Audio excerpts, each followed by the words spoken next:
3, 2, 1.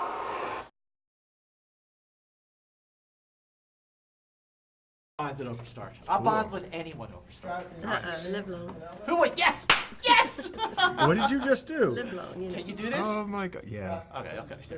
Yes, so Scott Nance with Entertainment Studios. So first of all, I love this movie because it was not what I expected. Okay. Like, I thought it was going to be like, okay, Mona isn't quite herself these days. Turn into like sort of a pet cemetery for people. But that's not where this goes. This movie is very unexpected. So, what can people expect? I think. To be surprised, for sure. Yeah, and I think there's a lot. It's moving, a lot of heart, a lot of passion. I think family. I think it's a film that makes you think and question. There's a lot of science in it, but practical science like cloning to bring your family back. So there's a bit of what would you do?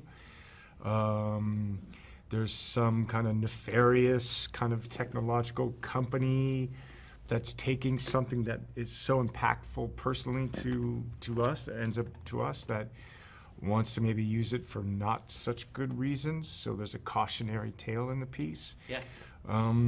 So hopefully, and there's humor. It's not always dark humor as well. I mean, it's kind of funny, and then there's some dark humor. But yeah, Thomas Middleditch is in the project, and he's fantastic, and John Ortiz. So I don't know. It's like a well-rounded picture. I don't know. Your take? Yeah, to me it felt like a sort of.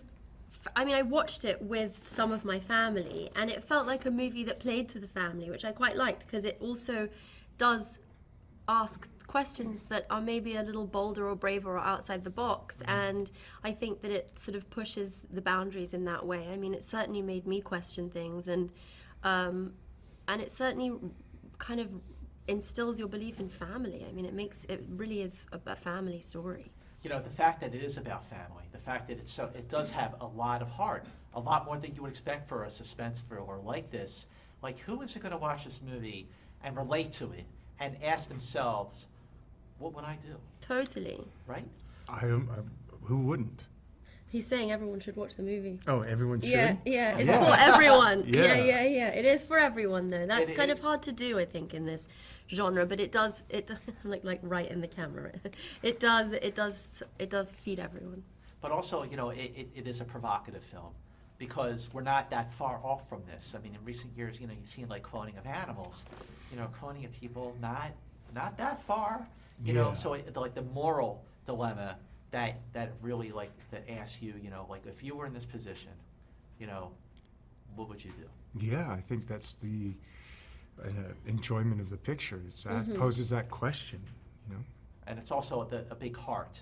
This is you really, really care about these people, and you're so much more invested. I think that's the message, actually, that if you do it for love, if you replicate whatever in service of love, it might go your way. I think it's maybe if you replicate in the service of something else, maybe it will go a different way. This is a film that you also produced.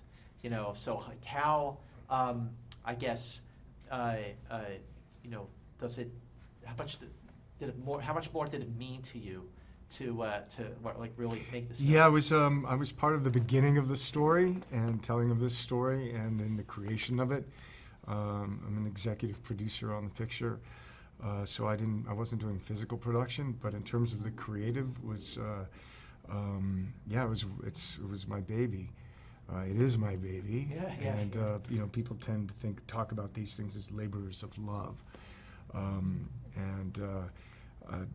it came. I have a real passion for the story and where it goes and how it tells the story. Its ambition, because it plays with a lot of different tones and ideas, but I think it kind of carries you along through the experience in a really great way. So hopefully people will enjoy it. Well, congratulations. Great seeing you. Thank you. Nice to see you. Nice to see you. Lovely seeing you. Nice to see you.